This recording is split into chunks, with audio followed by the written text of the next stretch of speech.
Well, hey there, this is Danny Sunshine Bauer, and today I'm talking about 13 life-changing habits that I learned from Ryan Holiday. And in just a second, I'm going to give you all 13 tips. But before I do that, I want to explain A, who is Ryan Holiday, and B, why do these 13 life-changing habits even matter?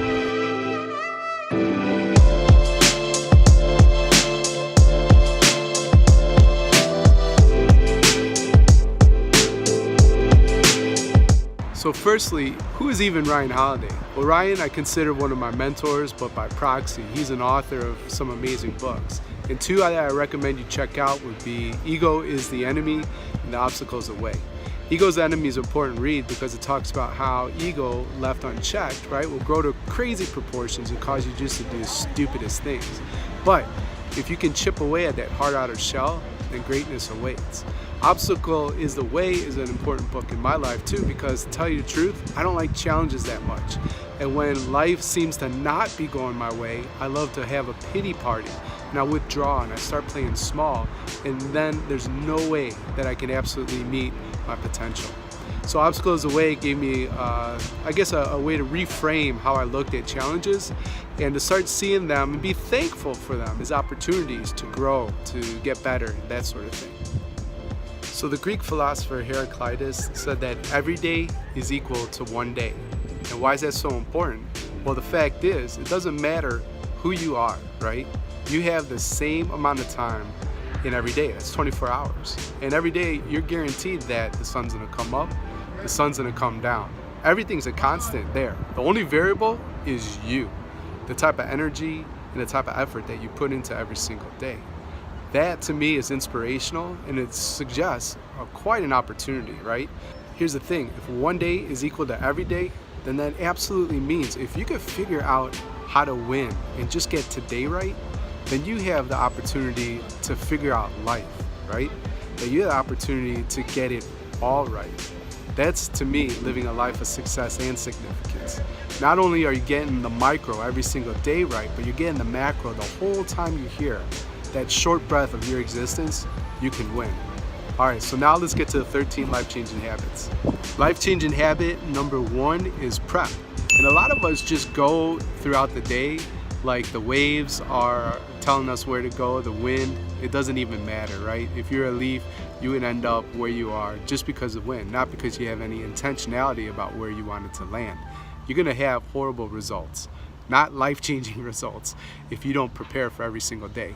I do this in a couple of ways. Number 1, I do the ideal week, so Sunday through Saturday, my personal and professional time. What do those blocks of time look like? How would I best like to spend that time?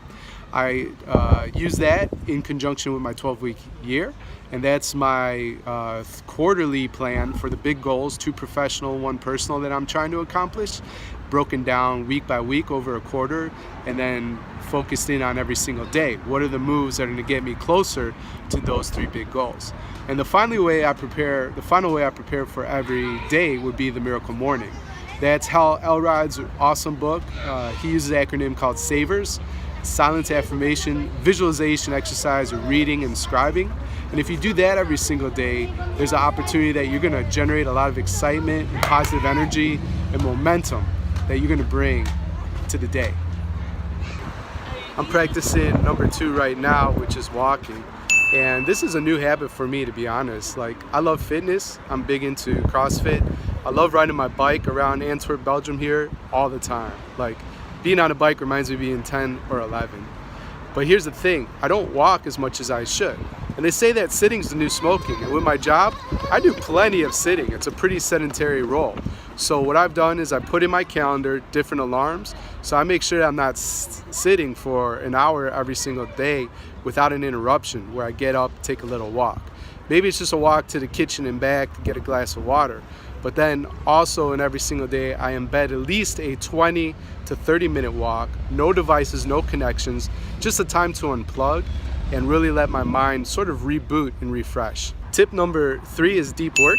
Deep Work's a book by the author Cal Newport, who's a researcher, I think, on the East Coast somewhere, maybe Harvard. But this is his thing. Block off intentional times, 90 minutes to 3 hours, in an isolated place where you're free of distraction, just like when you're on a walk. cut out all the noise and focus in on those big goals that you want to do. A lot of us talk big talk, but we don't walk the big walk. And that's because we don't prioritize the time to accomplish those things that we say are super important. But believe me, if you schedule a 90-minute to 3-hour strategic block to work on your most important goals, you're gonna see movement there for sure. The number 4 life-changing habit would be do a kindness. This is now part of my morning journaling routine. And there's a number of parts that I do every day when I journal.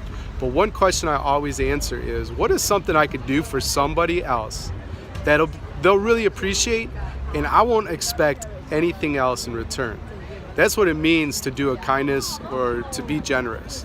It might be a monetary thing, a gift. Like I had a friend who's running and she's fundraising some money for a specific cause she cares about. That's something I can do. Or if I'm at a coffee shop, right, you could buy that person's coffee. Other things I do is I love to write LinkedIn recommendations for close friends to give them more exposure and credibility. If somebody wrote a book, like my friend Jessica Cabine, who wrote Hacking Early Learning recently, I take book snaps and put that on Instagram or Twitter and just promote her without expecting anything in return. So there's a number of things that you can do and be kind and generous every single day. Number 5, read. I'm sure you've heard that readers are leaders, right? That is absolutely true. And I think leaders are absolute voracious readers. Right now I'm reading 4 books. The Power Moments with the mastermind I facilitate, Profit First in the mastermind where I'm a member. I'm reading The Game of Thrones just for entertainment and fun. And I'm also reading Change Your Thoughts, Change Your Life to connect on a deeper and spiritual level. If you're constantly reading, you're going to be constantly growing, and that's going to change your life. Finding quiet could be a challenge. Urban areas, suburban, rural, it doesn't even matter, especially as we're so connected to our phones these days as we are. So things that I like to do is get out in nature, take a walk, I've already mentioned that with the life-changing habits, or to practice meditation and mindfulness, which I do 10 minutes in the morning, 10 minutes in the evening. And so this is just, again, a reboot, refresh. I talked about this within the walking, but it's also just to unclutter our minds, to notice and respond to what's going on in our bodies, physically, emotionally, spiritually, and then to, just be aware of what's going on. So if there's anything you need to deal with, you can, so that you can be your best. So actually, finding quiet is so important to me. I wanted to add this bonus tip, which is to have a wind-down routine. I mentioned the miracle morning, and having this morning routine really gives me a lot of excitement and momentum. And what I found out is that I need a wind-down routine, because I'm a nervous, sort of stress ball, energy monster at the end of a day. I've done so much good work, but I've barely taken a breath, which is why I'm adding walking to the routine and why I've added a wind down routine. That's the finding quiet too. The thing that was scary for me is that for my wife, sometimes she told me that she braces herself a bit because she might not know what mood I'm in. That's something I can control, but only if I'm aware of what's going on. So now I find more quiet. At the end of the day, 10 minutes. I'm consistent. Meditate, and I ask myself 2 questions, which I'll share in just a moment. Number 7 is exercise. And obviously, exercise and being fit is incredibly important. Our bodies atrophy over time, and that's just gonna happen. And my wife, she does research in epidemiology. One of the things that she's taught me is as we get older, right, our ability to take care of ourselves and functional skills, getting out of bed, going to the bathroom, showering, like older folks actually lose that ability. But the ones that are able to maintain it were the ones that invested heavily in fitness. Here's the thing, some people even say that the body is a temple, right? So you need to take care of it by the food that you're putting inside it, the rigorous physical workouts that you put yourself through. And the thing is if you do invest there, you're investing for a life of health and happiness, God forbid any accidents or disease. Number 8 is called Memento Mori, and to be quite honest, this was totally new for me. The idea is that your life that you have right now is going to end. There's an expiration date, you're going to die. That's guaranteed. So the practice of Memento Mori is just to reflect on your life, right? To reflect on the time that you have, which is precious here, right now. You've heard that life is just a mist, right? It's here and then gone. I think of grains of sand on a beautiful beach too. Relative to everything else, the greater beach, the ocean, like, whoa, this is our life. It's just a speck in the beach. And so take advantage of all the time that you have here. And And I'll tell you, reflecting on my death is weird. But one exercise that really helps me out is I think of my funeral and I think of the eulogies that my family will say, my friends, maybe my coworkers. It puts me in a frame of mind as what kind of impact do I want to have in this world? What kind of person do I want to be? And if I'm considering that on a daily basis, then the odds are I'm going to live out those principles more consistently.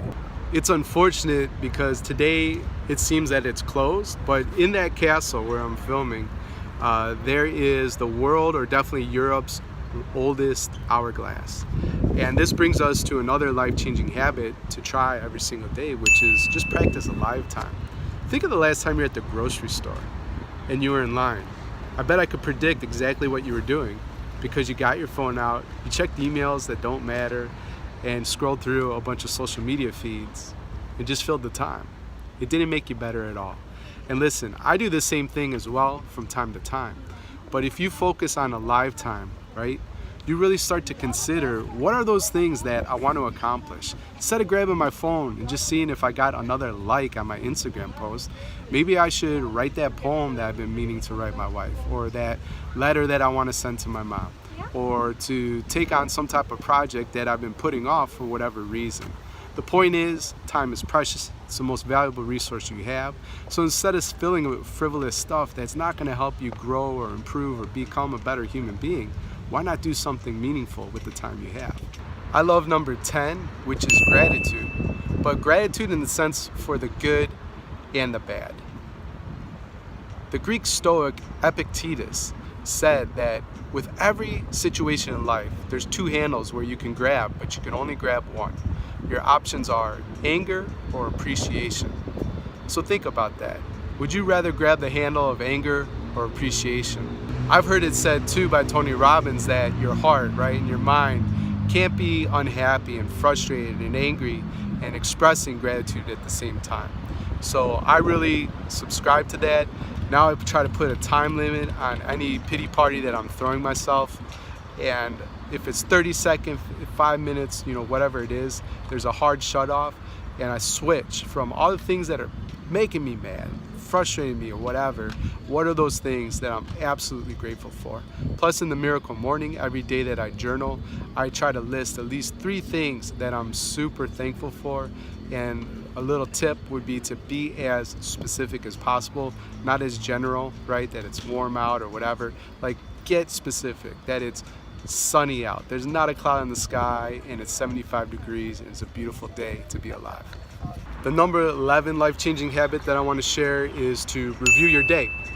And there's a couple ways I do this. One is I keep score of each day. So I talked about the 12-week year, and that's one way that I'm tracking my quarterly goals down to a weekly and daily level.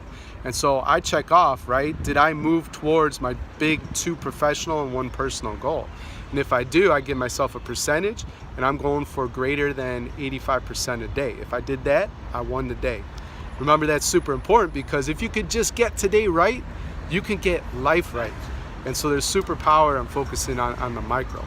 Another way that I review my day is a short 5-minute journal. I haven't been consistent with this yet, but I might write about what I ate, did I get enough rest the night before, what kind of projects did I work on, how did phone calls go, all those type of things to understand, did I have a great day or a poor one.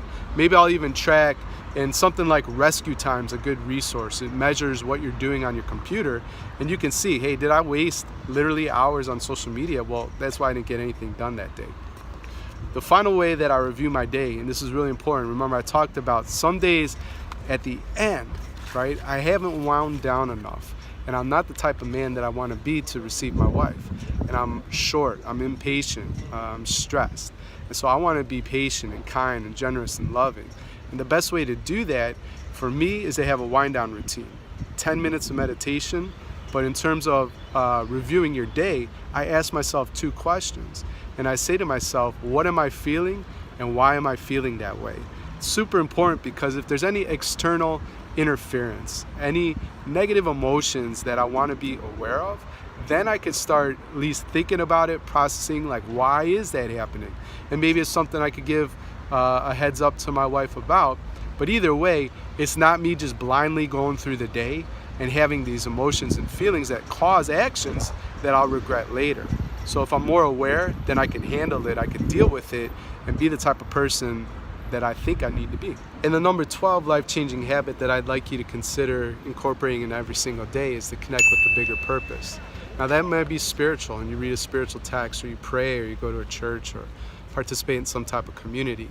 Or it might be more scientific or secular, and you just read something that nourishes your soul or inspires you. Or maybe you go outside, right, and you take a hike through the hills or the mountains, or get out on the beach, or just get your feet in some dirt.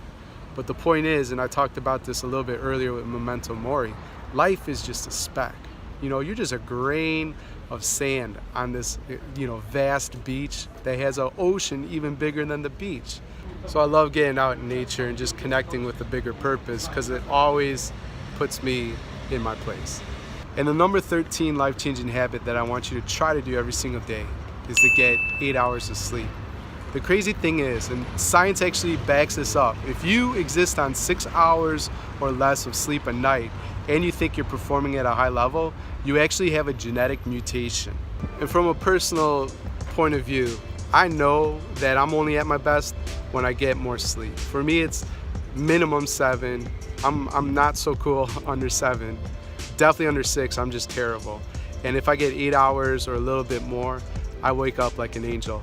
Oh. Okay, so thanks for watching this video on 13 life-changing habits that I learned from Ryan Holiday. I really appreciate you checking it out. And if you would do 4 things, if you got any value from this video at all, if you don't mind hitting subscribe or follow, giving me a thumbs up to like the video, sharing this on social media, and then leaving a comment. And this could be the question of the day. Practice flexing your gratitude muscle right now. And good or bad, what is something that you're grateful for? I'll put my gratitude comment first, and just want to say, this is Danny Sunshine. Thanks again for watching, and bye-bye for now.